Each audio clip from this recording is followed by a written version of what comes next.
बरसै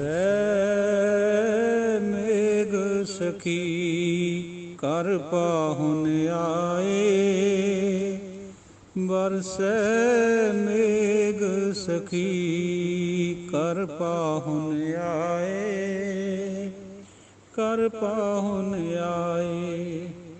अनेक प्रकार भोजन बहु किए, बहु व्यंजन मिसटाए। करी पाक साल सोच पवित्रा, हुण लाभो भोग हर राय। कर पाहुन आए। कर पाहुन आए। बरसै मेघ सखी कर पाहुन आए।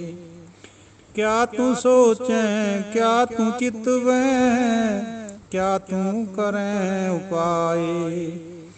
ताको कहो परवाह कहू की, जे गोपाल सहाय। बरसै मेघ सखी कर पाहुन आए। बरसै मेघ सखी कर पाहुन आए। जन नानक कंत रंगीला पाया, फिर दुख न लागे आए। बरसै मेघ सखी कर पाहुन आए। बरसै मेघ सखी कर पाहुन आए। कर पाहुन आए। कर पाहुन आए। कर पाहुन आए। सवैये महले दूजे के दूजा, एक ओंकार सतगुर प्रसाद। सोई पुरख धन करता कारण, करतार करन समरथो। सतगुरु धन नानक मस्तक तुम धरियो जिन हथो। ਤਾਂ ਧਰਿਓ ਮਸਤਕ ਹੱਥ ਸਹਿਜ ਅਮਿਓ ਬੁੱਠੋ ਛੱਜ। ਸੁਰ ਨਰ ਗਣ ਮੁਨ ਬੋਹੇ ਅਗਾਜ। ਮਾਰਿਓ ਕੰਟਕ ਕਾਲ ਗਰਜ ਧਾਵਤ ਲਿਓ ਵਰਜ। ਪੰਚ ਪੂਤ ਏਕ ਕਰ ਰਾਖ ਲੈ ਸਮਝ। ਜਗ ਜੀਤੋ ਗੁਰਦੁਆਰ ਖੇਲੈ ਸਮਤ ਸਾਰ। ਰਥ ਉਨਮਨ ਲਿਵ ਰਾਖ ਨਿਰੰਕਾਰ। ਕਹੋ ਕੀਰਤ ਕਲਸਹਾਰ ਸਪਤ ਦੀਪ ਮਝਾਰ। ਲਹਿਣਾ ਜਗਤਰ ਗੁਰ ਪਰਸ ਮੁਰਾਰ। ਸੋਈ ਪੁਰਖ ਧਨ ਕਰਤਾ ਕਾਰਨ, ਕਰਤਾਰ ਕਰਨ ਸਮਰੱਥ। ਗੁਰੂ ਦੀ ਸਾਜੀ ਨਵਾਜੀ ਪਿਆਰੀ ਸਾਧ ਸੰਗਤ ਜੀਓ, ਪਹਿਲਾਂ ਫਤਿਹ ਦੀ ਸਾਂਝ ਕਰੀਏ। ਵਾਹਿਗੁਰੂ ਜੀ ਕਾ ਖਾਲਸਾ ਵਾਹਿਗੁਰੂ ਜੀ ਕੀ ਫਤਿਹ। ਅੱਜ ਆਪਾਂ ਸਵਈਏ ਮਹੱਲੇ ਦੂਜੇ ਕੇ ਵਿਚਾਰਨੇ ਹੈ, ਭੱਟਾਂ ਦੇ ਸਵਈਏ। ਧਿਆਨ ਦਿਓ। ਸੋਈ ਪੁਰਖ ਧਨ ਕਰਤਾ ਕਾਰਨ, ਕਰਤਾਰ ਕਰਨ ਸਮਰੱਥ। ਦੂਜੇ ਮਹੱਲਾ ਯਾਨੀ ਧੰਨ ਧੰਨ ਗੁਰੂ ਅੰਗਦ ਦੇਵ ਜੀ ਦੀ ਵਿਚਾਰ ਹੈ, ਭੱਟ ਸਾਹਿਬ ਕਰ ਰਹੇ ਹਾਂ। ਕੀਰਤਨਾ ਕਲਸਹਾਰ ਭੱਟ। ਉਹੀ ਪੁਰਖ ਧਨ ਹੈ, ਕਰਤਾ ਕਰਨ, ਕਰਤਾਰ ਕਰਨ ਸਮਰੱਥੋ। ਕਿਉਂਕਿ ਕਰਤਾ ਕਰਤਾਰ ਸਮਰੱਥ ਹੈ। ਸਤਿਗੁਰੂ ਧਨ ਨਾਨਕ ਮਸਤਕ ਤੁਮ ਧਰਿਓ ਜਿਨ ਹੱਥ। ਜਿਹਦੇ ਸਿਰ ਦੇ ਉੱਤੇ ਧੰਨ ਗੁਰੂ ਨਾਨਕ ਨੇ, ਜਿਹਦੇ ਮਸਤਕ ਦੇ ਉੱਤੇ ਹੱਥ ਧਰ ਦਿੱਤਾ, ਉਹੀ ਧਨ ਹੈ। ਉਹ ਪੁਰਖ ਧਨ ਹੋ ਗਿਆ। ਕਿਉਂਕਿ ਕਰਤਾ ਕਾਰਨ ਨੂੰ, ਕਰਤੇ ਨੂੰ ਆਪਾਂ ਕਾਰਨ ਵੀ ਮੰਨਦੇ ਹਾਂ। ਸਾਰੀ ਜਗਤ ਦਾ ਕਾਰਨ ਕਰਤਾ ਪਰਮਾਤਮਾ ਹੈ, ਕਰਤਾਰ ਹੈ।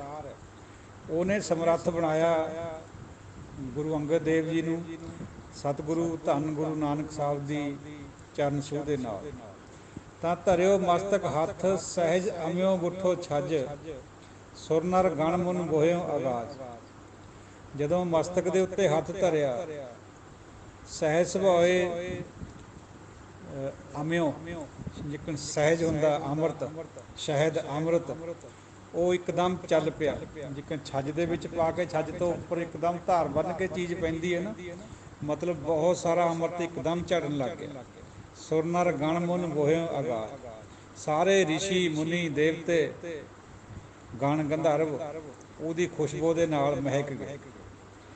ਮਾਰਿਓ ਕੰਟਕ ਕਾਲ ਗਰਜ ਧਾਵਤ ਲਿਓ ਵਰਜ। ਇਹ ਜਿਹੜਾ ਕਾਲ ਦਾ ਕੰਡਾ ਹੈ ਇਹ ਗਰਜ ਕੇ ਮਾਰ ਦਿੱਤਾ। ਮਤਲਬ ਹੈ ਪਰਮਾਤਮਾ ਕਾਲ ਨੂੰ ਮਾਰ ਸਕਦਾ ਜਾਂ ਗੁਰੂ ਮਾਰ ਸਕਦਾ ਹੈ। ਧਾਵਤ ਜਿਹੜਾ ਮਨ ਭੱਜਦਾ ਨੱਠਦਾ ਇੱਧਰ ਉੱਧਰ ਉਹਨੂੰ ਵਰਜ ਲਿਆ, ਉਹਨੂੰ ਰੋਕ ਦਿੱਤਾ ਹੈ। ਪੰਜ ਭੂਤ ਏਕ ਕਰ ਰਾਖ ਲੈ ਸਮਾਜ। ਪੰਜੇ ਭੂਤ ਸਰੀਰ ਦੇ ਪੰਜ ਤੱਤ ਇੱਕੋ ਘਰ ਵਿੱਚ ਆ ਗਏ, ਮਤਲਬ ਸਾਰੇ ਕੰਟਰੋਲ 'ਚ ਹੋ ਗਏ। ਜਗ ਜੀਤੋ ਗੁਰਦੁਆਰ ਖੇਲੈ ਸਮਤਸਾਰ, ਰਤ ਉਨਮਨ ਲਿਵ ਰਾਖ ਨਿਰੰਕਾਰ। ਗੁਰੂ ਦੇ ਦੁਆਰੇ ਦੇ ਰਾਹੀਂ ਜੱਗ ਨੂੰ ਜਿੱਤ ਲਿਆ। ਹੁਣ ਉਹ ਸਮਤਸਾਰ ਇੱਕਸਾਰ ਖੇਲ ਖੇਲਦਾ ਹੈ। ਭਾਈ ਲਹਿਣਾ ਜੀ ਦੀ ਵਿਚਾਰ ਹੋ ਰਹੀ ਹੈ, ਰਤ ਉਨਮਨ ਲਿਵ ਰਾਖ ਨਿਰੰਕਾਰ। ਪਰਮਾਤਮਾ ਦੇ ਨਾਲ ਉਹ ਉਨਮਨ ਅਵਸਥਾ ਦੇ ਵਿੱਚ ਆਪਣਾ ਸਰੀਰ ਨੂੰ ਉਹਨਾਂ ਨੇ ਮਨ ਨੂੰ ਟਿਕਾ ਦਿੱਤਾ। ਰਤ ਸਰੀਰ ਨੂੰ ਕਹਿੰਦੇ ਵੈਸੇ, ਉਨਮਨ ਅਵਸਥਾ ਜਿਹੜੀ ਚੌਥੇ ਪਦ ਦੀ ਅਵਸਥਾ ਹੁੰਦੀ ਹੈ ਉਹਨੂੰ ਕਹਿੰਦੇ ਜਦੋਂ ਫੁੱਲ ਅਜੇ ਪੂਰਾ ਨਹੀਂ ਖਿੜਿਆ ਹੁੰਦਾ, ਕਲੀ ਦੇ ਰੂਪ 'ਚ ਹੁੰਦਾ, ਉਹ ਹੁੰਦੀ ਹੈ ਉਨਮਨ ਦੀ ਅਵਸਥਾ। ਕਹੋ ਕੀਰਤ ਕਲ ਸਹਾਰ ਸਪਤ ਦੀਪ ਮੁਝਾਰ, ਲਹਿਣਾ ਜਗਤਰ ਗੁਰ ਪਰਸ ਮੁਰਾਰ। ਕਲ ਸਹਾਰ ਕਵੀ ਯਾਨੀ ਭੱਟ ਸਾਹਿਬ ਉਹ ਕੀਰਤੀ ਕਰਦਾ ਹੈ ਗੁਰੂ ਅੰਗਦ ਦੇਵ ਜੀ ਦੀ ਲਹਿਣੇ ਦੀ। ਸੱਤਾਂ ਦੀਪਾਂ ਦੇ ਵਿੱਚ ਗੁਰੂ ਦੇ ਯਾਨੀ ਮੁਰਾਰੀ ਗੁਰੂ ਗੁਰੂ ਨਾਨਕ ਸਾਹਿਬ ਦੇ ਚਰਨ ਪਰਸਣ ਦੇ ਨਾਲ ਜਗਤ ਦਾ ਗੁਰੂ ਬਣ ਗਏ ਭਾਈ ਲਹਿਣਾ ਜੀ। ਜਾਂ ਕੀ ਦ੍ਰਿਸ਼ਟ ਅੰਮ੍ਰਿਤ ਧਾਰ, ਕਾਲਖ ਖਨ ਉਤਾਰ, ਤਿਮਰ ਅਗਿਆਨ ਜਾਹੇ ਦਰਸ ਦੁਆਰ। ਜਿਹਦੀ ਦ੍ਰਿਸ਼ਟੀ ਦੇ ਨਾਲ ਗੁਰੂ ਅੰਗਦ ਦੇਵ ਜੀ ਦੀ ਦ੍ਰਿਸ਼ਟੀ ਦੇ ਨਾਲ ਜਿਹਦੇ ਵਿੱਚੋਂ ਅੰਮ੍ਰਿਤ ਵਰਸਦਾ ਸੀ, ਜਿਹੜੀ ਕਾਲਖ ਹੈ ਇੱਕਦਮ ਉਤਰ ਜਾਂਦੀ ਹੈ, ਯਾਨੀ ਪਾਪ ਸਭ ਕੱਟੇ ਜਾਂਦੇ ਆ। ਤਿਮਰ ਅਗਿਆਨਤਾ ਦਾ ਹਨੇਰਾ ਦੂਰ ਹੋ ਜਾਂਦਾ ਹੈ ਉਹਦੇ ਦਰਸ਼ਨ ਕਰਨ ਦੇ ਨਾਲ। ਓਏ ਜੋ ਸੇਵੈ ਸ਼ਬਦ ਸਾਰ, ਗਾਖੜੀ ਬਿਖਮਕਾਰ, ਤੇ ਨਰ ਭਵ ਉਤਾਰ ਕੀਏ ਨਿਰਭਾਰ। ਜਿਹੜੇ ਸ਼ਬਦ ਦੀ ਔਖੀ ਕਮਾਈ ਕਰਦੇ ਆ ਬਿਖਮਕਾਰ, ਕਿਉਂਕਿ ਸ਼ਬਦ ਨੂੰ ਧਿਆਉਣਾ ਬਹੁਤ ਔਖਾ ਹੈ, ਬਿਨਾਂ ਦੇਖੇ ਤੋਂ ਕਿਸੇ ਨੂੰ ਧਿਆਉਣਾ। ਓਏ ਜੋ ਸੇਵੈ ਸ਼ਬਦ ਸਾਰ, ਗਾਖੜੀ ਬਿਖਮਕਾਰ। ਸ਼ਬਦ ਦੀ ਸ੍ਰੇਸ਼ਟਤਾ ਜਿਹੜੇ ਇਹਨੂੰ ਧਿਆਉਣੇ ਆ ਬੜੀ ਮੁਸ਼ਕਿਲ ਹੈ ਉਹ, ਤੇ ਉਹ ਨਰਾਂ ਨੂੰ ਫਿਰ ਉਹ ਨਿਰਭਾਰ ਕਰ ਦਿੰਦਾ ਹੈ, ਉਹਨਾਂ ਦਾ ਬੋਝ ਉਤਾਰ ਦਿੰਦਾ ਹੈ, ਭਵਜਲ ਤੋਂ ਪਾਰ ਕਰ ਦਿੰਦਾ। ਸਤ ਸੰਗਤ ਸਹਿਜ ਸਾਰ, ਜਾਗੀਲੇ ਗੁਰ ਵਿਚਾਰ, ਨਿਮਰੀ ਭੂਤ ਸਦੀਪ ਪਰਮ ਪਿਆਰ। ਸਤ ਸੰਗਤ ਦੇ ਨਾਲ ਜੋੜ ਕੇ, ਸਹਿਜ ਬਣਾ ਕੇ, ਗੁਰੂ ਦੇ ਬਚਨਾਂ ਦੇ ਰਾਹੀਂ ਜਗਾ ਕੇ ਨਿਮਰਤਾ ਦੇ ਭਾਵ 'ਚ ਲਿਆ ਦਿੰਦਾ ਹੈ, ਪ੍ਰੇਮ ਕਰਨ ਵਾਲਾ ਬਣ ਜਾਂਦਾ ਹੈ। ਭਾਈ ਲਹਿਣੇ ਨੂੰ ਬਣਾ ਦਿੱਤਾ ਗੁਰੂ ਨਾਨਕ ਸਾਹਿਬ ਨੇ। ਕਹੋ ਕੀਰਤ ਕਲ ਸਹਾਰ ਸਪਤ ਦੀਪ ਮਝਾਰ, ਲਹਿਣਾ ਜਗਤਰ ਗੁਰ ਪਰਸ ਮੁਰਾਰ। ਕਲ ਸਹਾਰ ਜਿਹਨੇ ਆਪਣੇ ਆਪ ਨੂੰ ਕੱਲ ਵੀ ਲਿਖਿਆ, ਹੁਣ ਆਗਿਆ ਵਿਚਾਰ ਆਏਗੀ ਹੋਈ, ਟੱਲ ਵੀ ਲਿਖਿਆ ਆਪਣੇ ਆਪ ਨੂੰ, ਤਿੰਨ ਨਾਮ ਵਰਤੇ ਉਹਨਾਂ ਨੇ। ਉਹ ਸੱਤਾਂ ਦੀਪਾਂ ਦੇ ਵਿੱਚ ਲਹਿਣਾ ਜਗਤ ਦੇ ਵਿੱਚ ਮਸ਼ਹੂਰ ਹੋ ਗਿਆ ਗੁਰੂ ਦੇ ਪਰਸਣ ਨਾਲ, ਚਰਨਾਂ ਨੂੰ ਪਰਸਣ ਦੇ ਨਾਲ। ਤੈਂ ਤਾਂ ਦ੍ਰਿੜਿਓ ਨਾਮ ਅਪਾਰ, ਇਹ ਲਹਿਣਾ ਜਿਓ ਤੈਂ ਤਾਂ ਨਾਮ ਅਪਾਰ ਹੈ ਜਿਹੜਾ ਬੇਅੰਤ ਨਾਮ, ਉਹਨੂੰ ਦ੍ਰਿੜ ਕਰ ਲਿਆ। ਬਿਮਲ ਜਾਸ ਵਿਥਾਰ, ਸਾਧਕ ਸਿੱਧ ਸੁਜਨ ਜੀਆਂ ਕੋ ਆਧਾਰ। ਜਿਹਦਾ ਵਿਸਥਾਰ ਵੀ ਨਿਰਮਲ ਹੈ ਨਾਮ ਦਾ, ਸਾਰੇ ਸਿੱਧ ਸਾਧਕ ਸੁਜਨ ਉਹਨਾਂ ਸਭ ਦਾ ਜੀਆਂ ਦਾ ਆਧਾਰ ਨਾਮ ਹੈ, ਉਹ ਤੈਂ ਪ੍ਰਾਪਤ ਕਰ ਲਿਆ, ਦ੍ਰਿੜ ਕਰ ਲਿਆ। ਤੂੰ ਤਾਂ ਜਨਕ ਰਾਜਾ ਅਵਤਾਰ, ਸ਼ਬਦ ਸੰਸਾਰ ਸਾਰ, ਰਹਿ ਜਗਤਰ ਜਲ ਪਦਮ ਵਿਚਾਰ। ਤੂੰ ਤਾਂ ਲੈਣਾ ਜਿਓ ਜਨਕ ਰਾਜੇ ਦਾ ਅਵਤਾਰ ਬਣ ਗਿਆ, ਕਿਉਂਕਿ ਜਨਕ ਰਾਜਾ ਵੀ ਅਧਿਆਤਮੀ ਸੀਗਾ ਤੇ ਨਾਲੇ ਰਾਜਾ ਵੀ ਸੀਗਾ। ਤੂੰ ਤਾਂ ਜਨਕ ਰਾਜਾ ਅਵਤਾਰ, ਸ਼ਬਦ ਸੰਸਾਰ ਸਾਰ। ਸੰਸਾਰ ਦੇ ਵਿੱਚ ਸ਼ਬਦ ਦਾ ਸਾਰ ਵੀ ਤੂੰ ਹੀ ਹੈ। ਰਹਿ ਜਗਤਰ ਜਲ ਪਦਮ ਵਿਚਾਰ, ਜਿੱਕਣਾ ਜਲ ਦੇ ਵਿੱਚ ਪਦਮ ਕਮਲ ਖੜਾ ਹੁੰਦਾ ਹੈ, ਉਹ ਵਿਚਾਰ ਯਾਨੀ ਸੰਸਾਰ ਦੇ ਵਿੱਚ ਰਹਿੰਦੇ ਹੋਏ ਭਗਤੀ ਕਰਨੀ। ਤੂੰ ਤਾਂ ਐਸਾ ਬਣ ਗਿਆ। ਕਲਪਤਰ ਰੋਗ ਵਿਦਾਰ,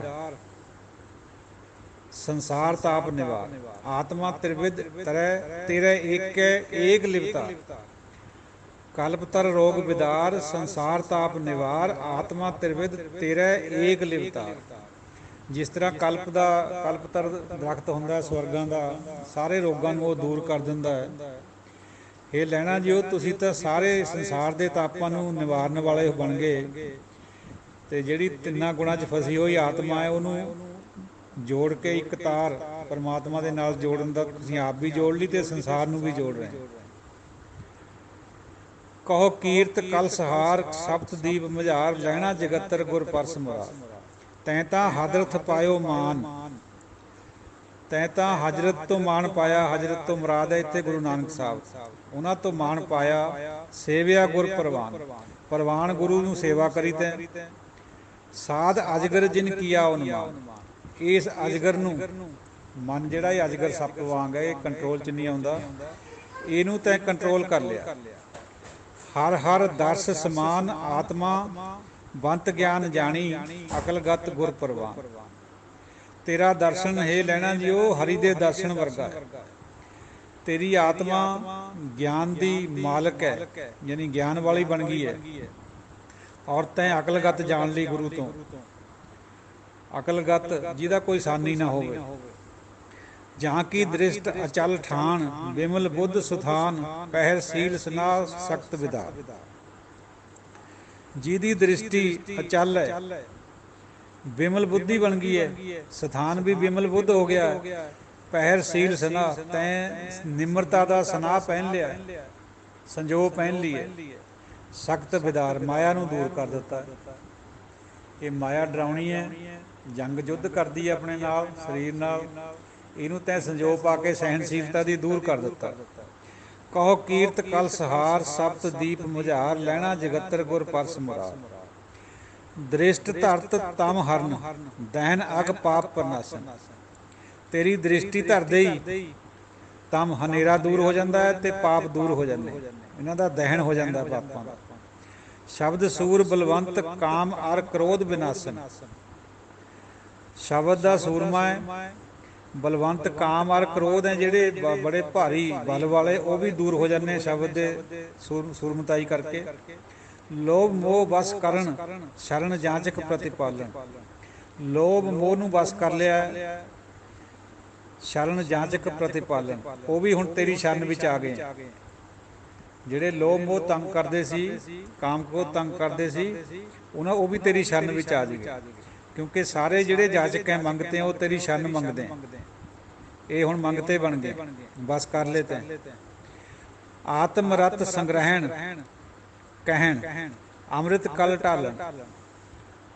ਆਤਮ ਰਤ ਸੰਗ੍ਰਹਿਣ, ਆਤਮਾ ਦਾ ਜਿਹੜਾ ਅੰਦਰਲਾ ਪ੍ਰੇਮ ਹੈ ਉਹ ਇਕੱਠਾ ਕਰ ਲਿਆ ਤੇ ਅੰਮ੍ਰਿਤ ਦੇ ਚਸ਼ਮੇ ਚੱਲ ਪਏ। ਕਲ ਚਸ਼ਮਾ ਸਤਿਗੁਰੂ ਕਲ ਸਤਿਗੁਰ ਤਿਲਕ ਸਤ ਲਾਗੈ ਸੋ ਪੈ ਤਰੈ। ਸਤਿਗੁਰੂ ਕਲ ਸਤਿਗੁਰ ਤਿਲਕ।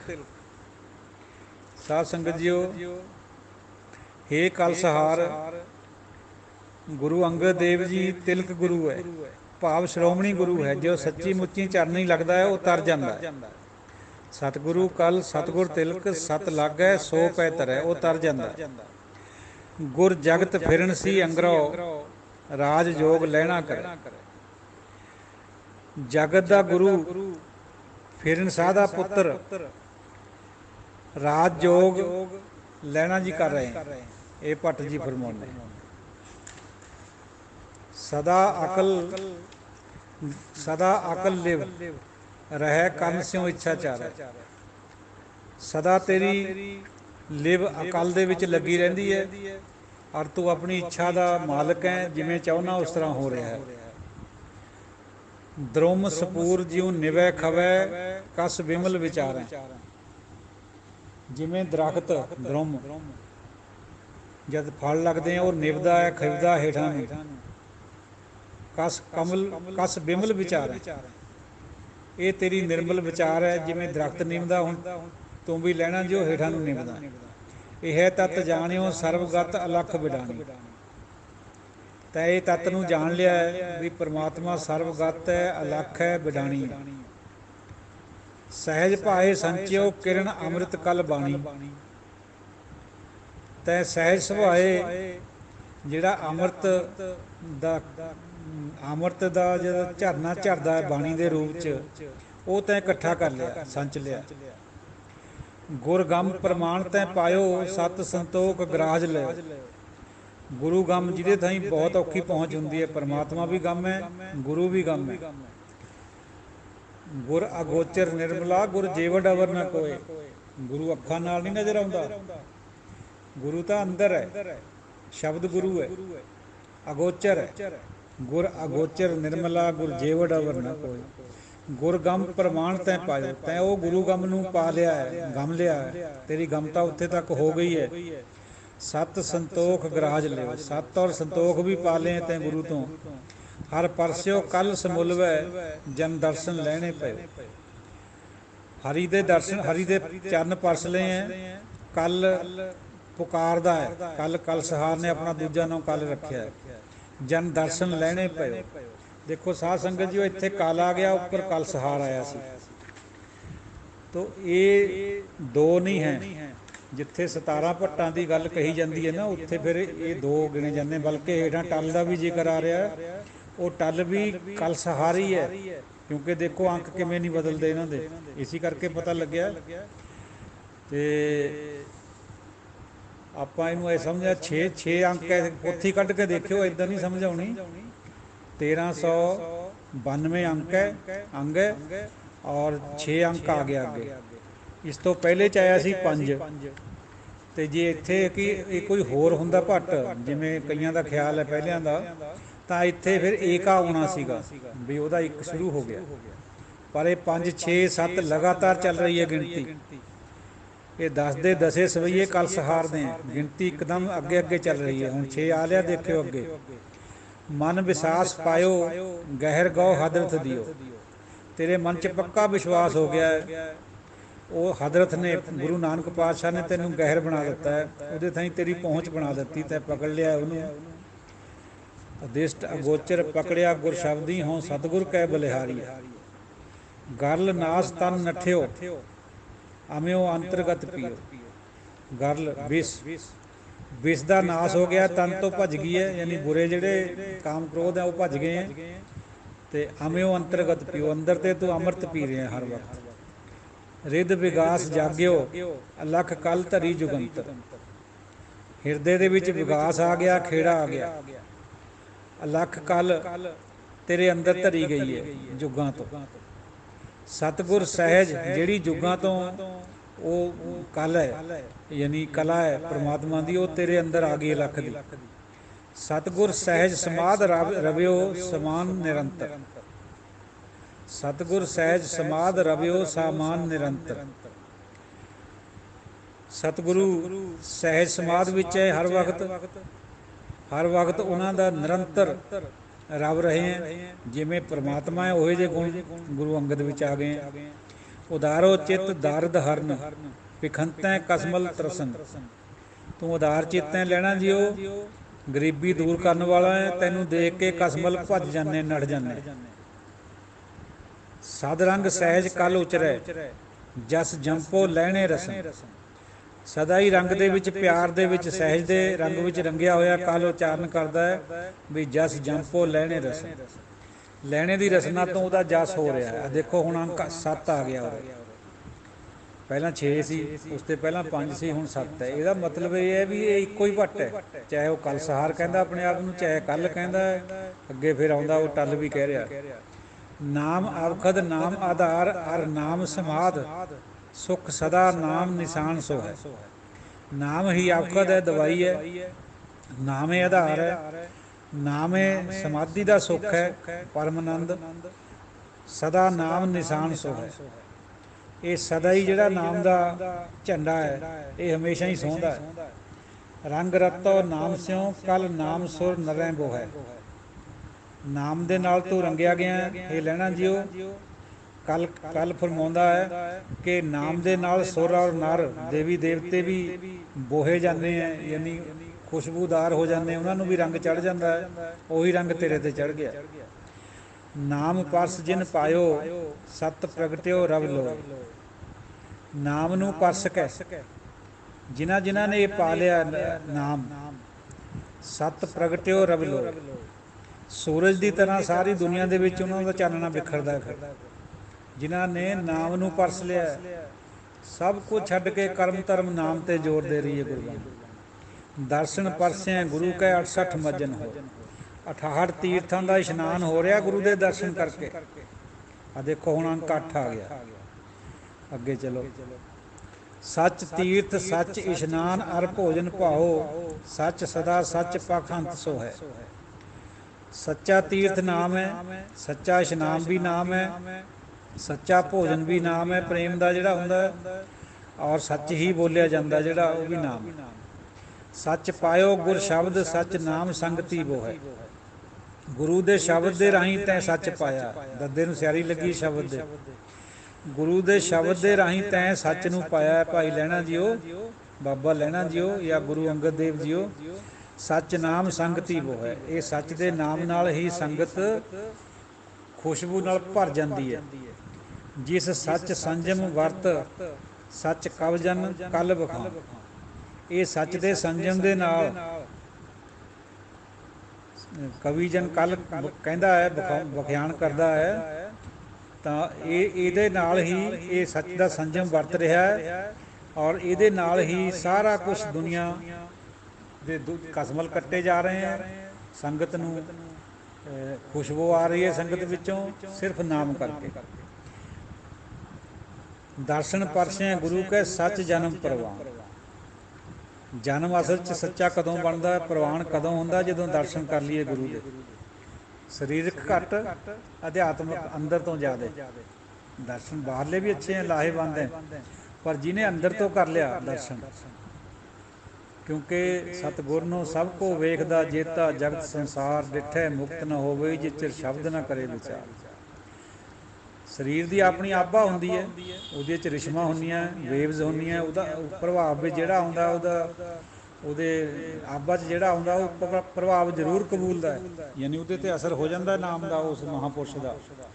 ਪਰ ਜਿਹਨੇ ਅੰਦਰ ਤੋਂ ਪਰਸ ਲਿਆ, ਜਿਵੇਂ ਬਾਬੇ ਲਹਿਣੇ ਨੇ ਗੁਰੂ ਨਾਨਕ ਸਾਹਿਬ ਦੀ ਸਾਰੀ ਜੋ ਵੀ ਉਹਨਾਂ ਦੀ ਸਿੱਖਿਆ ਸੀ ਉਹ ਅੰਦਰ ਗ੍ਰਹਿਣ ਕਰ ਲਈ 7 ਸਾਲ 'ਚ, ਉਹ ਜਨਮ ਪ੍ਰਵਾਨ ਫਿਰ ਹੋ ਹੀ ਜਾਂਦਾ। ਅਵੇਂ ਦ੍ਰਿਸ਼ਟ ਸ਼ੁਭ ਕਰੈ ਹਰੈ ਅਗ ਪਾਪ ਸਗਲ ਮਲ। ਹੁਣ ਗੁਰੂ ਅੰਗਦ ਦੇਵ ਜੀ ਦੇ ਦਰਸ਼ਨ ਕਰਨ ਦੇ ਨਾਲ, ਕਿਉਂਕਿ ਉਹਨਾਂ ਦੀ ਦ੍ਰਿਸ਼ਟੀ ਜਿਹੜੀ ਉਹ ਸ਼ਹਿਦ ਵਰਗੀ ਹੈ, ਅਮੀਆਂ ਵਰਗੀ, ਉਹਦੇ ਨਾਲ ਅਗ ਪਾਪ ਸਾਰੇ ਨੱਠ ਜਾਂਦੇ, ਮਲ ਹੋ ਜਾਂਦੇ। ਕਾਮ ਕ੍ਰੋਧ ਅਰ ਲੋਭ ਮੋਹ ਵਸ ਕਰੇ ਸਭ। ਇਹ ਜਿਹੜੇ ਬਲਵਾਨ ਚੀਜ਼ ਹੈ, ਬਲਵੰਤ ਚੀਜ਼ਾਂ ਹੈ, ਕਾਮ ਕ੍ਰੋਧ ਲੋਭ ਮੋਹ ਹੰਕਾਰ, ਇਹਨਾਂ ਸਾਰਿਆਂ ਨੂੰ ਵਸ ਵਿੱਚ ਕਰ ਲਿਆ। ਸਦਾ ਸੁੱਖ ਮਨ ਵਸੈ ਦੁੱਖ ਸੰਸਾਰੈ ਖੋਵੈ। ਸਦਾ ਹੀ ਸੁੱਖ ਯਾਨੀ ਆਨੰਦ ਮਨ ਵਿੱਚ ਵਸ ਰਿਹਾ। ਦੁਨਿਆਵੀ ਸੁੱਖ ਦੀ ਗੱਲ ਨਹੀਂ ਹੋ ਰਹੀ, ਖੱਖੇ ਨੂੰ ਔਂਕੜ ਹੈ, ਇੱਕ ਸੁੱਖ ਦੀ ਗੱਲ ਹੈ, ਆਨੰਦ ਦੀ। ਇਹ ਮਨ 'ਚ ਵਸ ਗਿਆ ਹੈ ਅਤੇ ਦੁੱਖ ਸੰਸਾਰ 'ਚੋਂ ਖੋ ਹੋ ਰਿਹਾ। ਗੁਰ ਨਵਨਿਧ ਦਰਿਆਓ ਜਨਮ ਹਮ ਕਾਲਖ ਧੋਵੈ। ਗੁਰੂ ਹੀ 9 ਨਿਧੀਆਂ ਦਾ ਮਾਲਕ ਦਰਿਆਓ ਹੈ। ਇਹਦੇ ਵਿੱਚ ਨਹਾ ਕੇ ਹੀ, ਇਸ਼ਨਾਨ ਕਰਕੇ ਹੀ ਗੁਰੂ ਦੀ ਸਿੱਖਿਆ ਵਿੱਚ ਕਾਲਖ ਧੋ ਹੁੰਦੀ ਹੈ। ਤੀਰਥਾਂ ਪਰ ਕੋਈ ਲਾਭ ਨਹੀਂ ਬਹੁਤਾ ਨੱਠ ਭੱਜ ਕਰਨ ਦਾ। ਗੁਰੂ ਹੀ ਤੀਰਥ ਹੈ, ਗੁਰੂ ਹੀ ਨਵਨਿਧੀਆਂ ਹੈ। ਸੋ ਕਉ ਟਲ ਗੁਰ ਸੇਵੀਐ ਅਹਨਿਸ ਸਹਿਜ ਸੁਭਾਏ। ਆ ਦੇਖੋ ਹੁਣ ਟਲ ਜ਼ਿਕਰ ਕਰਿਆ ਕੱਲ੍ਹ ਸਾਰ ਨੇ ਆਪਣਾ, ਕਿਉਂਕਿ ਅੰਕ ਦੇਖੋ ਅਗਲੀ ਤੁਕ ਉੱਤੇ ਬਾਅਦ 10 ਲਿਖਿਆ ਆ ਰਿਹਾ, 7 8 9 10। ਤੋ ਜਦ ਅੰਕ ਨਹੀਂ ਬਦਲ ਰਿਹਾ ਤਾਂ ਆਪਾਂ ਕਿਵੇਂ ਮੰਨ ਲਈਏ ਵੀ ਇਹ 3 ਭੱਟ ਹੋਲੇ, ਕਲਸਹਾਰ, ਕੱਲ ਔਰ ਟਲ, ਇਹ ਇੱਕੋ ਭੱਟ ਹੈ। ਇਹ ਪ੍ਰੋਫੈਸਰ ਸਾਹਿਬ ਸਿੰਘ ਜੀ ਨੇ ਦਿੱਤੀ ਹੈ ਦੇਣ ਸਾਨੂੰ। ਸੋ ਕਉ ਟਲ ਗੁਰ ਸੇਵੀਐ ਅਹਨਿਸ ਸਹਿਜ ਸੁਭਾਏ। ਭਗਤ ਕਲਸਹਾਰ ਜੀ ਫਰਮਾ ਰਹੇ हैं ਵੀ दिन रात ਗੁਰੂ ਦੀ ਸੇਵਾ ਕਰੋ। ਗੁਰ ਕੀ ਸੇਵਾ ਸ਼ਬਦ ਪ੍ਰਵਾਨ। ਗੁਰੂ ਦੇ ਸ਼ਬਦ ਨੂੰ ਧਿਆਓ, ਸਹਿਜ ਸੁਭਾਏ, ਹੱਠ ਨਹੀਂ ਕਰਨਾ, ਸਹਿਜ ਸੁਭਾਏ।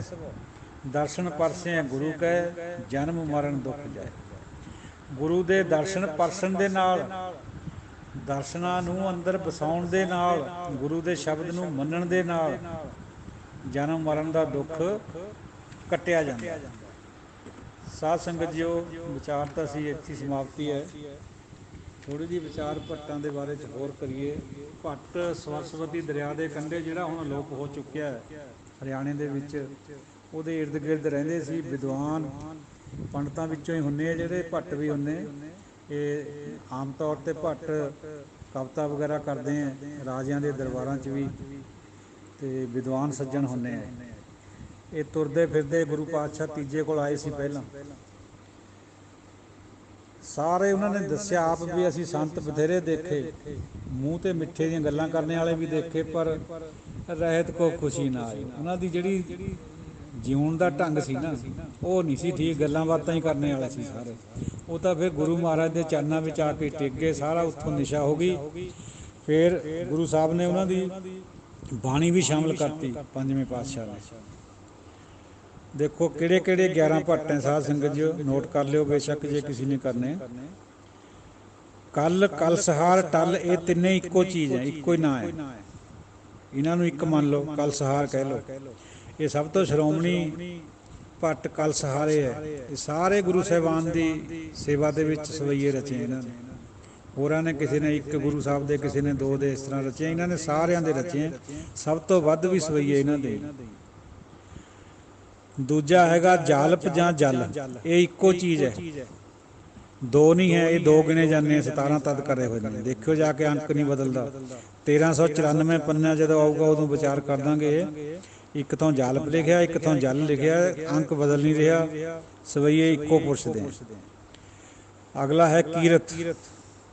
ਕੀਰਤ ਤੋਂ ਅੱਗੇ ਸੱਲ, ਫਿਰ ਭੱਲ, ਫਿਰ ਨਲ। ਨਲ ਭੱਟ ਨੇ 4 ਵਾਰੀ ਤਾਂ ਆਪਣੇ ਆਪ ਨੂੰ ਦਾਸ ਲਿਖਿਆ। ਚੌਥੇ ਪਾਤਸ਼ਾਹ ਦੀ, ਗੁਰੂ ਰਾਮਦਾਸ ਜੀ ਦੀ ਉਸਤਤੀ ਕਰਦੇ ਤੋ ਪਿਛਲੇ ਸਾਡੇ ਜਿਹੜੇ ਵਿਚਾਰਵਾਨ ਸੀ, ਉਹਨਾਂ ਨੇ ਦਾਸ ਨੂੰ ਵੀ ਇੱਕ ਭੱਟ ਮੰਨ ਲਿਆ। ਭੱਟ ਮੰਨ ਲੈਂਦੇ, ਆਪਾਂ ਨੂੰ ਕੋਈ ਇਤਰਾਜ਼ ਨਹੀਂ ਹੋਣਾ ਸੀ ਜੇ ਅੰਕ ਬਦਲਦਾ, ਕਿਉਂਕਿ ਗੁਰਬਾਣੀ ਦੇ ਵਿੱਚ ਜਦ ਵੀ ਕਿਸੇ ਗੁਰੂ ਵਿਅਕਤੀ ਦੀ ਅਗਲਾ ਸ਼ਬਦ ਹੁੰਦਾ ਨਾਲ ਜੁੜਿਆ ਵਾ ਤਾਂ ਉਹਦੀ ਗਿਣਤੀ ਵੱਧਦੀ ਹੈ। ਜੇ ਕਿਸੇ ਨਵੇਂ ਦੀ ਬਾਣੀ ਹੈ ਤਾਂ ਉਹਦੇ ਨਾਲ ਅੰਕ 1 ਆਊਗਾ, ਪਿਛਲੇ ਦੇ ਪੂਰੇ ਹੋ ਜਾਂਦੇ, ਅੱਗੇ 1 ਆ ਜਾਂਦਾ। ਇਹ ਬਹੁਤ ਕਮਾਲ ਦੀ ਲਿਖਤ ਹੈ ਜਿਹੜੀ ਗੁਰੂ ਗ੍ਰੰਥ ਸਾਹਿਬ ਜੀ ਦੀ। ਇਹਦੇ 'ਚ ਖੋਟ ਪਾਈ ਉਹ ਨਹੀਂ ਸੀ ਜਾ ਸਕਦੀ, ਇਸੇ ਕਰਕੇ ਨਹੀਂ ਪਈ ਹੈ। ਨਹੀਂ ਤਾਂ ਚਲਾਕ ਪੰਡਤਾਂ ਨੇ ਕੋਈ ਕਸਰ ਨਹੀਂ ਛੱਡੀ ਸਿੱਖ ਧਰਮ ਦੇ ਗ੍ਰੰਥਾਂ ਵਿੱਚ ਵੀ ਖੋਟ ਪਾਉਣ ਦੀ। ਗੁਰਪ੍ਰਤਾਪ ਸੂਰੀਏ ਵਿੱਚ ਵੀ ਪਾਈ ਪਈ ਹੈ। ਫਿਰ ਨਲ ਤੋਂ ਅੱਗੇ ਹੈ ਭਿੱਖਾ। ਭਿੱਖਾ ਫਿਰ ਅੱਗੇ ਆਉਂਦਾ ਇੱਕ ਜਲਣ ਲਿਖਿਆ 17 ਵਿੱਚ। ਜਲਣ ਕੋਈ ਭੱਟ ਨਹੀਂ ਹੈ ਸਾਧ ਸੰਗਤ ਜੀ, ਇਹ ਨਲ ਨਹੀਂ, ਭੱਟ ਨਲ ਨਹੀਂ, ਆਪਣਾ ਨਾਂ ਜਲਣ ਪਾਇਆ ਹੋਇਆ। 1400 ਅੰਗ ਦੇ ਉੱਪਰ ਦੇਖਿਓ, ਉੱਥੇ ਜਿੱਥੇ ਜਲਣ ਆਉਂਦਾ ਨਾ ਜ਼ਿਕਰ, ਉੱਥੇ ਅੰਕ ਨਹੀਂ ਬਦਲ ਰਿਹਾ, ਉਹ ਨਲ ਹੀ ਹੈ। ਤੋ ਦਾਸ ਵੀ ਕੋਈ ਭੱਟ ਨਹੀਂ ਹੈ। 4 ਵਾਰੀ ਤਾਂ ਨਲ ਨਹੀਂ, ਆਪਣੇ ਆਪ ਨੂੰ ਦਾਸ ਭੱਟ ਬੇਨਤੀ ਕਹੇ ਲਿਖਿਆ ਹੋਇਆ। ਫਿਰ ਗਿਆਨਦ, ਔਰ ਗਿਆਨ ਤੋਂ ਅੱਗੇ ਇੱਕ ਗੰਗਾ ਨਾਂ ਦਾ ਕੋਈ ਭੱਟ ਦਾ ਜ਼ਿਕਰ ਕਰਿਆ ਵਿਦਵਾਨਾਂ ਨੇ। ਗੰਗਾ ਨਾਂ ਦਾ ਕੋਈ ਭੱਟ ਨਹੀਂ ਹੈ ਸਾਧ ਸੰਗਤ ਜੀਓ। ਸੰਸਾਰ ਸਫਲ ਗੰਗਾ ਗੁਰਦਰਸ਼ਨ ਪਰਸਨ ਪਰਮ ਪਵਿੱਤਰ ਗਤੇ, ਇਹ ਸ਼ਬਦ ਆਉਂਦਾ। ਇਹਦਾ ਮਤਲਬ ਇਹ ਹੈ ਵੀ ਸੰਸਾਰ ਦੇ ਵਿੱਚ ਸਫਲ, ਜਿਵੇਂ ਗੰਗਾ ਦਾ ਦਰਸ਼ਨ ਸਮਝਦੇ ਸੀ ਨਾ ਪੰਡਤ ਲੋਕ, ਐਸੇ ਤਰੀਕੇ ਨਾਲ ਜਿਹੜਾ ਗੁਰੂ ਦਾ ਦਰਸ਼ਨ ਪਰਸਨ ਹੈ ਉਹ ਪਰਮ ਪਵਿੱਤਰ ਹੈ। ਤੋ ਗੰਗਾ ਕੋਈ ਭੱਟ ਨਹੀਂ ਹੈ। ਦੇਖਿਓ ਧਿਆਨ ਦੇ ਨਾਲ, ਇਹ 1401 ਪੰਨੇ ਤੇ ਹੈ। ਤੇ ਇਹ ਜਿਹੜਾ ਨਲ ਭੱਟ ਹੈ, ਪਹਿਲਾਂ ਵਿਚਾਰ ਆ ਲਈ ਉਹਨੇ ਜਲਣ ਔਰ ਦਾਸ, ਇਹ 2 ਸ਼ਬਦ ਆਪਣੇ ਖਾਤਰ ਹੋਰ ਵਰਤੇ, ਅੰਕ ਨਹੀਂ ਬਦਲਦਾ ਉੱਥੇ। ਇਸੇ ਕਰਕੇ ਫਿਰ ਇਹ ਮੰਨਿਆ ਨਹੀਂ ਜਾ ਸਕਦਾ ਵੀ ਇਹ ਕੋਈ ਹੋਰ ਭੱਟ ਦਾ ਨਾਂ ਹੈ। ਉਹ ਇੱਕ ਨੇ ਜਿਵੇਂ ਆਪਣੇ ਆਪ ਨੂੰ 4 ਵਾਰੀ ਦਾਸ ਵੀ ਕਹਿ ਦਿੱਤਾ ਨਲ ਨੇ, ਫਿਰ ਉਹ ਭੱਟ ਥੋੜਾ ਜੁਦਾ ਥੋੜੀ ਹੈ ਕੋਈ, ਕਿਉਂਕਿ ਅੰਕ ਨਹੀਂ ਬਦਲ ਰਹੇ, ਅੰਕ ਤਾਂ ਉਸੇ ਤਰ੍ਹਾਂ ਲਗਾਤਾਰ ਗਿਣਤੀ ਵੱਧ ਰਹੀ ਹੈ। ਇਹ ਪੋਥੀ ਖੋਲ ਕੇ ਦੇਖਿਓ, ਇਕੱਲੀ ਸੁਣਨ ਨਾਲ ਗੱਲ ਨਹੀਂ ਬਣਨੀ ਹੈ। ਤੇ ਮਥੁਰਾ ਤੋਂ ਅੱਗੇ ਫਿਰ ਇੱਕ ਮਥੁਰਾ ਜੀ ਹੋ ਗਏ, ਇੱਕ ਹੈ ਬਲ ਭੱਟ, ਤੇ 11ਵਾਂ ਹੈਗਾ ਹਰਵੰਸ ਭੱਟ। ਹਰਵੰਸ ਦੇ ਪਿੱਛੇ ਜਾ ਕੇ 2 ਸਵਈਏ। ਤੋ ਇਹ ਹੈ 11 ਭੱਟ ਹੋਏ ਟੋਟਲ, 12 ਵੀ ਨਹੀਂ ਹੋ ਸਕਦੇ, ਕਿਉਂਕਿ ਗਿਣਤੀ ਤੋਂ ਪਤਾ ਲੱਗ ਜਾਂਦਾ। ਗਿਣਤੀ ਗੁਰੂ ਸਾਹਿਬ ਨੇ ਕਰੀ ਹੋਈ ਹੈ, ਪਾਈ ਹੋਈ ਹੈ। ਇਹ ਵਿਆਕਰਨ ਦਾ ਅਸੂਲ ਹੈ ਬਾਣੀ ਦਾ ਵੀ ਦੇਖੋ, ਜੇ ਗੁਰੂ ਨਾਨਕ ਸਾਹਿਬ ਦੀ ਕੋਈ ਬਾਣੀ ਚੱਲੀ ਹੈ, ਉਹਨਾਂ ਦਾ ਇੱਕ ਸ਼ਬਦ ਆ ਗਿਆ, 1 ਆ ਗਿਆ, ਨਾਲੇ ਦੂਜਾ ਆ ਗਿਆ, 2 ਆ ਗਿਆ, ਫਿਰ 3 ਆ ਗਏ। ਇਸ ਤਰ੍ਹਾਂ ਗਿਣਤੀ ਵੱਧਦੀ ਜਾਊਗੀ। ਜਿੱਥੇ ਤੇ ਕਿਸੇ ਹੋਰ ਗੁਰੂ ਸਾਹਿਬਾਨ ਦੀ ਬਾਣੀ ਆਊਗੀ, ਉੱਥੇ ਤੇ ਨਵੇਂ ਸਿਰੇ ਤੋਂ ਅੱਵਲ ਤਾਂ ਉੱਪਰ ਮਹੱਲਾ ਲਿਖਿਆ ਵਾ, ਤੇ ਭੱਟਾਂ ਵਿੱਚ ਤਾਂ ਮਹੱਲਾ ਹੈ ਨਹੀਂ। ਇਸ ਕਰਕੇ ਇਹ ਗਿਣਤੀ ਤੋਂ ਹੀ ਪਤਾ ਲੱਗਦਾ ਇਹਨਾਂ ਦਾ। ਜਿੱਥੇ ਦੂਜਾ ਭੱਟ ਕੋਈ ਆ ਗਿਆ, ਉੱਥੇ ਜਦੇ ਗਿਣਤੀ ਨੇ ਬਦਲ ਜਾਣਾ। ਜੇ ਪਹਿਲੇ ਦੇ 5 ਹੋਲੇ ਤਾਂ ਉਹ 6ਵਾਂ ਨਹੀਂ ਲਿਖਾਉਣਾ, ਉੱਥੇ ਜਿਹੜਾ ਨਵਾਂ ਭੱਟ ਆ ਗਿਆ ਉਹਦਾ 1 ਲਿਖੋ ਜਾਣਾ। ਉਹ ਵਿੱਚ ਉਹਨਾਂ ਨੇ ਭੱਟਾਂ ਨੇ ਆਪਣਾ ਨਾਂ ਦਾ ਜ਼ਿਕਰ ਕਰਿਆ ਹੋਇਆ, ਇਸ ਕਰਕੇ ਸਮਝ ਲੱਗ ਜਾਂਦੀ ਹੈ ਵੀ ਇਹ ਕਿਹੜੇ ਭੱਟ ਹੈ। ਭੱਟ ਸਾਹਿਬਾਨਾਂ ਦਾ ਜਿਹੜਾ ਜੀਵਨ ਹੈ ਬਹੁਤ ਉੱਤਮ ਸੀ। ਉਹ ਵੀ ਗੁਰੂ ਸਾਹਿਬ ਦੇ ਨਾਲ ਜੁੜ ਕੇ ਗੁਰੂ ਵਰਗੇ ਹੀ ਬਣ ਗਏ। ਨਹੀਂ ਤਾਂ ਇਸ ਤਰ੍ਹਾਂ ਦੀਆਂ ਬਾਤਾਂ ਲਿਖਣੀਆਂ ਬੜੀਆਂ ਮੁਸ਼ਕਿਲ ਨੇ ਜਿਹੜੀਆਂ ਗੁਰਬਾਣੀ 'ਚ ਉਹਨਾਂ ਨੇ ਲਿਖੀਆਂ। ਸਾਰਾ ਮਿਥਿਹਾਸ, ਸਾਰੇ ਮਿਥਿਹਾਸ ਨੂੰ ਗੁਰੂ ਦੀ ਪਰਿਕਰਮਾ ਕਰਦਾ ਦਿਖਾਇਆ ਭੱਟਾਂ ਨੇ। ਦੇਖੋ ਬਹੁਤ ਬੜੀ ਗੱਲ ਹੈ। ਪੜ੍ਹੇ ਹੋਏ ਉਹ ਮਿਥਿਹਾਸ ਤੇ ਸਿੱਖਿਆ ਹੋਇਆ ਜ਼ਿੰਦਗੀ 'ਚ ਮਿਥਿਹਾਸ ਸੀਗਾ, ਲੇਕਿਨ ਜਦੋਂ ਫਿਰ ਬਦਲੀ ਨਾ ਸੁਰਤ ਗੁਰੂ ਸਾਹਿਬ ਕੋਲ ਆ ਕੇ, ਸਾਰਾ ਮਿਥਿਹਾਸ ਗੁਰੂ ਸਾਹਿਬ ਦੇ ਆਲੇ ਦੁਆਲੇ ਪਰਿਕਰਮਾ ਕਰਵਾਤੀਆਂ ਉਹਦੀਆਂ। ਅੱਗੇ ਅੱਗੇ ਆਊਗਾ ਜ਼ਿਕਰ, ਕਿੰਨੇ ਕਿੰਨੇ ਰਿਸ਼ੀ ਹੋਏ, ਰਾਜੇ ਹੋਏ, ਭਗਤ ਹੋਏ, ਸਾਰੇ ਹੀ ਗੁਰੂਆਂ ਦੀ ਪਰਿਕਰਮਾ ਕਰ ਰਹੇ, ਕਿਉਂਕਿ ਗੁਰੂ ਜਿਹੜਾ ਹੈ ਉਹ ਪਰਮਾਤਮਈ ਹੈ। ਹੋਰ ਕਿਸੇ ਨੂੰ ਗੁਰਬਾਣੀ ਨੇ ਪਰਮਾਤਮਈ ਨਹੀਂ ਮੰਨਿਆ ਗੁਰੂ ਸਾਹਿਬਾਨਾਂ ਤੇ ਆ ਚੌਥੇ ਪਦ ਵਾਲੇ ਭਗਤਾਂ ਤੋਂ ਬਿਨਾਂ। ਚਾਹੇ ਕਿਸੇ ਨੂੰ ਚੰਗੀ ਲੱਗੇ ਗੱਲ, ਚਾਹੇ ਬੁਰੀ ਲੱਗੇ, ਪਰ ਸੱਚ ਹੈ। ਤੋ ਸਾਧ ਸੰਗਤ ਜੋ ਦਿਓ ਆਗਿਆ, ਅੱਜ ਦੀ ਵਿਚਾਰਤਾ ਇੰਨੀ ਸੀਗੀ, ਬਾਕੀ ਫੇਰ ਹੋ ਹੀ ਜਾਣੀ ਹੈ ਭੱਟ ਸਾਹਿਬਾਨਾਂ ਦੀ ਵਿਚਾਰਤਾ। ਆ ਜਿਹੜਾ ਜਾਲਪ ਹੈ, ਜਾਲਿਆ ਜਾਲਪ, ਇਹ 1394 ਅੰਗ ਦੇ ਉੱਤੇ ਦੇਖਿਓ। ਸਕਿਅਤ ਸੋ ਸਿਰ ਜਾਲਪ ਭਣੈ, ਸਕਿਅਤ ਸੋ ਸਿਰ ਜਾਲਪ ਭਣੈ, ਜੋ ਸਿਰ ਨਿਵੈ ਗੁਰ ਅਮਰ ਨਿਤ। ਇਹ ਜਿਹੜਾ ਜਾਲਪ ਹੈ, ਜਾਲਪ ਔਰ ਜਲ ਇੱਕੋ ਹੀ ਭੱਟ ਹੈ, ਦੋ ਨਹੀਂ ਹੈ, ਕਿਉਂਕਿ ਇਹਨਾਂ ਦਾ ਅੰਕ ਨਹੀਂ ਬਦਲਦਾ ਵਿੱਚ। ਉਸੇ ਭੱਟ ਨੇ ਆਪਣੇ ਆਪ ਨੂੰ ਜਾਲਪ ਲਿਖਿਆ, ਉਸੇ ਨੇ ਜਲ ਲਿਖਿਆ, ਤੋ 11 ਤੋਂ 12ਵਾਂ ਵੀ ਨਹੀਂ ਹੈ। ਜੋ ਪਿੱਛੇ ਹੋਇਆ ਆਪਾਂ ਉਹਨੂੰ ਸਵੀਕਾਰਦੇ ਹਾਂ, ਕਿਉਂਕਿ ਜਿਹੜੇ ਸਾਡੀਆਂ ਮਹਾਨ ਰੂਹਾਂ ਨੇ ਉਸ ਟਾਈਮ ਦੇ ਮੁਤਾਬਕ ਅਰਥ ਕਰੇ ਉਹ ਠੀਕ ਸੀਗੇ। ਉਦੋਂ ਵਿਆਕਰਨ ਦੀ ਐਡੀ ਖੋਜ ਹੈ ਨਹੀਂ ਸੀਗੀ। ਉਹ ਆਪਣੀ ਜਗ੍ਹਾ ਉਸ ਸਮੇਂ ਦੇ ਮੁਤਾਬਕ ਸੱਤ ਹੈ, ਕਿਉਂਕਿ ਹਰ ਇੱਕ ਚੀਜ਼ ਰਿਲੇਟਿਵ ਹੈ। ਸਾਧ ਸੰਗਤ ਜੀ, ਆਪਾਂ ਕੱਲ੍ਹ ਵੀ ਵਿਚਾਰਿਆ ਰਿਲੇਟਿਵਿਟੀ ਦੀ ਥਿਊਰੀ ਦੇ ਵਿੱਚ, ਬਈ ਹਰ ਇੱਕ ਬੰਦੇ ਨੂੰ ਆਪਣਾ ਆਪ ਸੱਚਾ ਲੱਗਦਾ ਔਰ ਹੁੰਦਾ ਵੀ ਹੈ। ਕੋਈ ਪਰਿਭਾਸ਼ਕ ਸੱਚ ਹੁੰਦਾ ਹੈ, ਕਿਸੇ ਦਾ ਵਿਵਹਾਰਕ ਸੱਚ ਹੁੰਦਾ ਹੈ, ਕਿਸੇ ਦਾ ਪਰਮਾਰਥਕ ਸੱਚ ਹੁੰਦਾ ਹੈ। ਹੁਣ ਦੇਖੋ, ਵੇਦ ਸ਼ਾਸਤਰ ਹੈ ਜਿਹੜੇ ਜਾਂ ਬਾਕੀ ਦੇ ਧਾਰਮਿਕ ਗ੍ਰੰਥ ਹੈ, ਉਹਨਾਂ 'ਚ ਵੀ ਸੱਚ ਹੈ, ਗੁਰਬਾਣੀ ਵੀ ਸੱਚ ਹੈ। ਫਰਕ ਕਿਆ ਹੈ?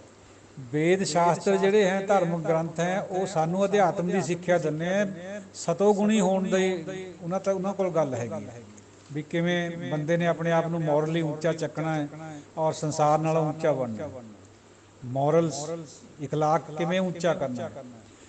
ਤੋ ਜਿਹੜੀ ਗੁਰਬਾਣੀ ਹੈ ਇਹ ਚੌਥੇ ਔਰ ਪਰਮ ਪਦ ਦੀ ਹੈ। ਇਹਨੇ ਸਾਨੂੰ ਰੂਹਾਨੀਅਤ ਤੋਂ ਵੀ ਉੱਪਰ ਨੂਰਾਨੀਅਤ ਬਖਸ਼ਣੀ ਹੈ, ਜਿਹੜੀ ਕਿ ਵੇਦਾਂ 'ਚ ਨਹੀਂ ਹੈ। ਵੇਦ ਰਿਸ਼ੀਆਂ ਦੇ ਲਿਖੇ ਹੋਏ ਚੰਗੇ ਪੁਰਸ਼ ਹੈ, ਮਾੜੇ ਨਹੀਂ ਹੈ, ਕਿਸੇ ਨੂੰ ਆਪਾਂ ਬੁਰਾ ਨਹੀਂ ਕਹਿ ਸਕਦੇ, ਕਿਉਂਕਿ ਉਹਨਾਂ ਦੇ ਹਵਾਲੇ ਗੁਰਬਾਣੀ 'ਚ ਬਾਰ-ਬਾਰ ਆਉਂਦੇ ਇਹ ਦੱਸਣ ਖਾਤਰ ਵੀ ਜੋ ਉਹਨਾਂ ਨੇ ਕਿਹਾ ਉਹ ਅਧਿਆਤਮਕ ਹੈ, ਸਤੋਗੁਣ ਤੱਕ ਠੀਕ ਹੈ, ਉਹ ਵੀ ਸੱਚ ਹੈ, ਪਰ ਉਸ ਤੋਂ ਵੀ ਉੱਪਰ ਪਰਮ ਸੱਚ ਹੈ ਫਿਰ ਗੁਰਬਾਣੀ ਦਾ ਰਿਲੇਟਿਵਲੀ। ਜਦੋਂ ਆਪਾਂ ਸਿਰਫ ਵੇਦ ਸ਼ਾਸਤਰਾਂ ਦੀ ਗੱਲ ਕਰਨੀ ਹੈ ਉਹ ਉੱਤਮ ਹੈ, ਕੋਈ ਇਤਰਾਜ਼ ਨਹੀਂ ਹੈ, ਗੁਰਬਾਣੀ ਵੀ ਮੰਨਦੀ ਹੈ ਇਸ ਤਰ੍ਹਾਂ। ਪਰ ਜਦੋਂ ਚੌਥੇ ਪਦ ਜਾਂ ਪਰਮ ਪਦ ਵਾਲੀ ਗੁਰਬਾਣੀ ਦੀ ਗੱਲ ਨਾਲ ਕੰਪੇਅਰ ਕਰੂੰਗੇ ਆਪਾਂ, ਉਹਨਾਂ ਨੂੰ ਰਿਲੇਟਿਵਲੀ ਦੇਖਾਂਗੇ, ਫਿਰ ਉਹ ਬਹੁਤ ਪਿੱਛੇ ਹੈ। ਫਿਰ ਤਾਂ ਗੁਰੂ ਸਾਹਿਬ ਇਹ ਫਰਮਾਉਂਦੇ ਆ ਵੀ ਜਿਸ ਕੀ ਸੁਤ ਪ੍ਰਭ ਚਰਨਨ ਲਾਗੀ ਤੇ ਬੇਦਨ ਤੇ ਭਏ ਤਿਆਗੀ, ਜਿਨ ਕੀ ਸੁਤ ਪ੍ਰਭ ਚਰਨਨ ਲਾਗੀ ਤੇ ਬੇਦਨ ਤੇ ਭਏ ਤਿਆਗੀ। ਮਤਲਬ ਜਿਨ੍ਹਾਂ ਦੀ ਸੁਰਤ ਪ੍ਰਭੂ ਦੇ ਚਰਨਾਂ ਨਾਲ ਜੁੜ ਗਈ ਉਹ ਵੇਦਾਂ ਦਾ ਤਿਆਗ ਕਰ ਦਿੰਦੇ ਆ। ਗੁਰਬਾਣੀ ਪ੍ਰਤੀ ਕਦੇ ਨਹੀਂ ਆਉਂਦਾ ਇਹੀ ਜਿਹੀ ਗੱਲ ਵੀ ਜਿਹੜਾ ਰਸੀਆ ਬਣ ਗਿਆ, ਪਰਮ ਪਦ 'ਚ ਪਹੁੰਚ ਗਿਆ ਵੀ ਉਹ ਗੁਰਬਾਣੀ ਦਾ ਤਿਆਗ ਕਰ ਦੂਗਾ। ਨੋ, ਇਹ ਫਰਕ ਹੈ। ਚਾਰੇ ਵੇਦ ਕਥੈ ਆਕਾਰ, ਤੀਨ ਅਵਸਥਾ ਕਹੈ ਬਖਿਆਣ, ਤੁਰਿਆ ਅਵਸਥਾ ਸਤਿਗੁਰ ਤੇ ਹਰ ਜਾਣ। ਜਿਹੜੀ ਤੁਰਿਆ ਅਵਸਥਾ ਹੈ, ਚੌਥਾ ਪਦ ਹੈ, ਉਹ ਗੁਰੂ ਨੂੰ ਪਤਾ ਹੈ, ਵੇਦਾਂ ਕੋਲ ਉਹਦਾ ਇਲਮ ਨਹੀਂ ਹੈ, ਕਿਉਂਕਿ ਵੇਦ ਰਿਸ਼ੀਆਂ ਨੇ ਲਿਖੇ ਹੋਏ ਨੇ ਜਿਹੜੇ ਜੀਵ ਕੋਟੀ 'ਚੋਂ ਸੀਗੇ।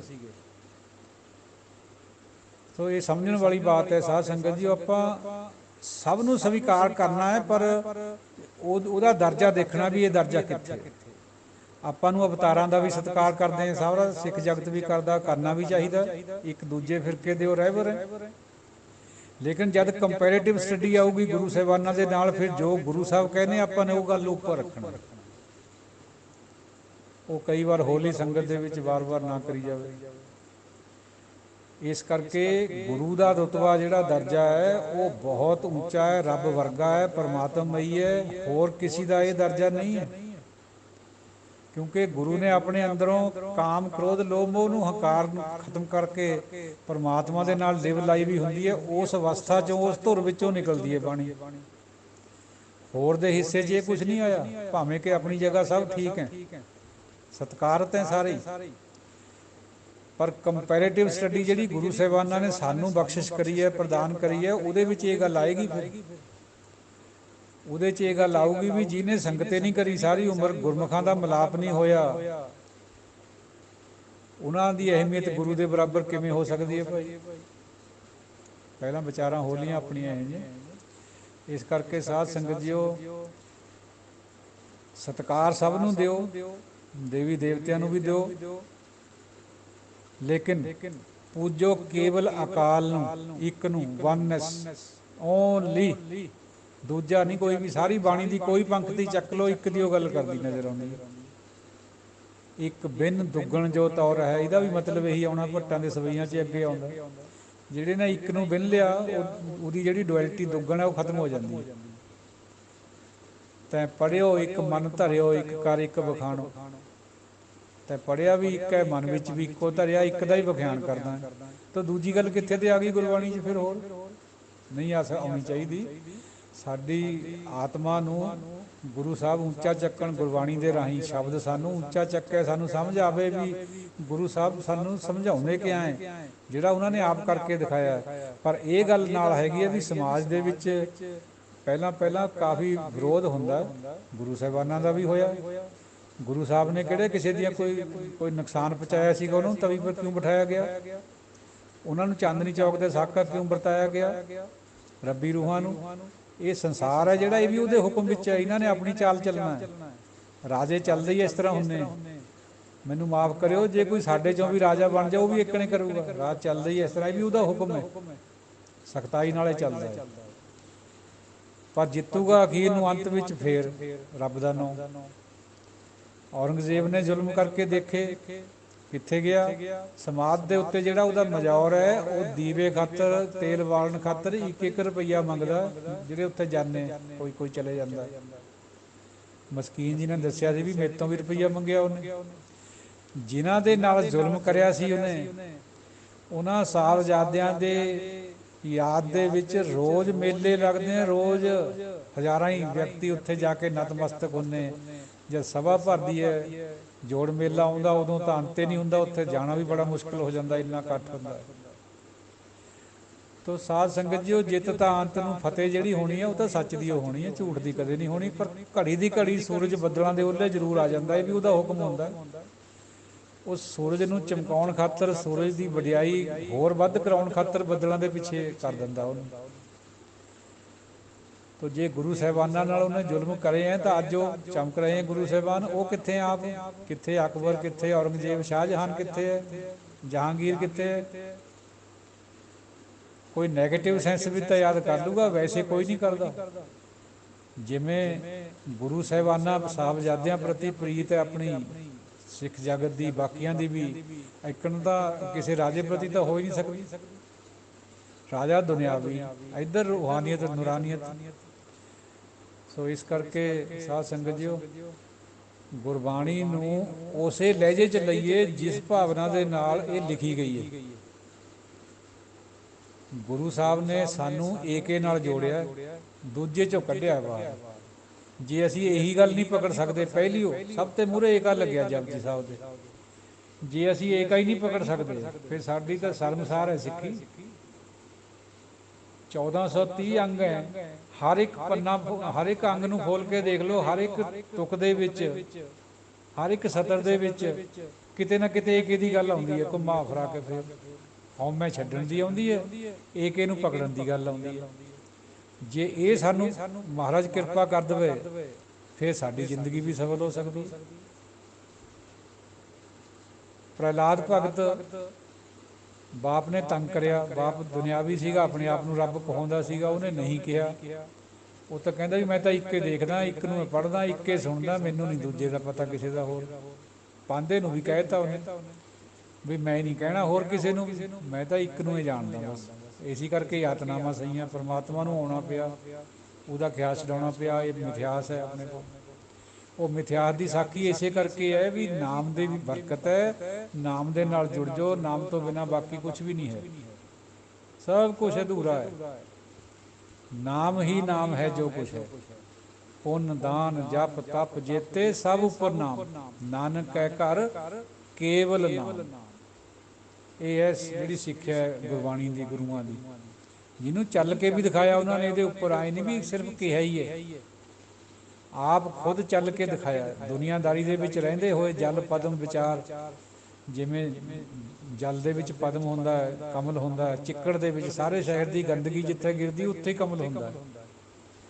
ਤੋ ਪਰਿਵਾਰਕ ਜੀਵਨ ਦੇ ਵਿੱਚ ਰਹਿੰਦੇ ਹੋਏ ਇਹਦੇ 'ਚ ਦੁਸ਼ਵਾਰੀਆਂ ਵੀ ਹੈ, ਮੁਸ਼ਕਿਲਾਂ ਵੀ ਹੈ, ਕਾਮ ਕ੍ਰੋਧ ਵਾਹਿਗੁਰੂ ਨਾਲ ਭਰਿਆ ਪਿਆ ਹੈ, ਨਿੰਦਿਆ ਚੋਰੀ ਚੁਗਲੀ ਨਾਲ ਭਰਿਆ ਪਿਆ ਇਹ ਸੰਸਾਰ। ਇਹਦੇ ਵਿੱਚ ਹੀ ਰਹਿਣਾ, ਬਸ ਆਪਣੇ ਆਪ ਨੂੰ ਥੋੜ੍ਹਾ ਜਿਹਾ ਪਾਸੇ ਕਰ ਲੈਣਾ, ਰਹਿਣਾ ਵਿੱਚ। ਇਹ ਹੈ ਗੁਰਮਤਿ ਦਾ ਸੰਦੇਸ਼। ਤੋ ਦਿਓ ਆਗਿਆ। ਕੋਈ ਅਪਸ਼ਬਦ ਦੀ ਖਿਮਾ ਸਾਧ ਸੰਗਤ ਜੀ। ਬਹੁਤ ਵਾਰੀ ਬੰਦੇ ਤੋਂ ਕੁਛ ਨਾ ਕੁਛ ਗਲਤ ਨਿਕਲ ਵੀ ਜਾਂਦਾ ਹੈ, ਕਿਆ ਬੜੀ ਗੱਲ ਹੈ। ਬੰਦਾ ਭੁੱਲਣਹਾਰ ਜੋ ਹੋਇਆ, ਬਖਸ਼ ਦਿਓ। ਸੰਗਤ ਬਖਸ਼ਣਹਾਰ ਹੈ, ਸੰਗਤ ਦੇ ਸਹਾਰੇ ਨਾਲ ਹੀ ਤਾਂ ਇਹ ਸਾਰਾ ਕੁਝ ਹੋ ਰਿਹਾ ਹੈ। ਜੇ ਸੰਗਤ ਨਾ ਹੋਵੇ ਦਾਤੀ, ਫਿਰ ਇਹ ਚੀਜ਼ ਪੋਸੀਬਲ ਹੀ ਨਹੀਂ ਹੈ। ਗੁਰੂ ਸੰਗਤ 'ਚ ਵਸਦਾ। ਇਸ ਕਰਕੇ ਸੰਗਤ ਦੀ ਬਹੁਤ ਮਹਿਮਾ ਗੁਰੂ ਸਾਹਿਬ ਨੇ ਗਾਈ ਹੈ। ਆਪ ਜੀ ਸਾਰੇ ਇੱਕ ਤੋਂ ਇੱਕ ਚੜ੍ਹਾਉਂਦੀਆਂ। ਸਾਰਿਆਂ ਦੇ ਚਰਨਾਂ ਦੇ ਵਿੱਚ ਦੁਬਾਰਾ ਤੋਂ ਫੇਰ ਨਮਸਕਾਰ ਹੈ। ਵਾਹਿਗੁਰੂ ਜੀ ਕਾ ਖਾਲਸਾ, ਵਾਹਿਗੁਰੂ ਜੀ ਕੀ ਫਤਿਹ।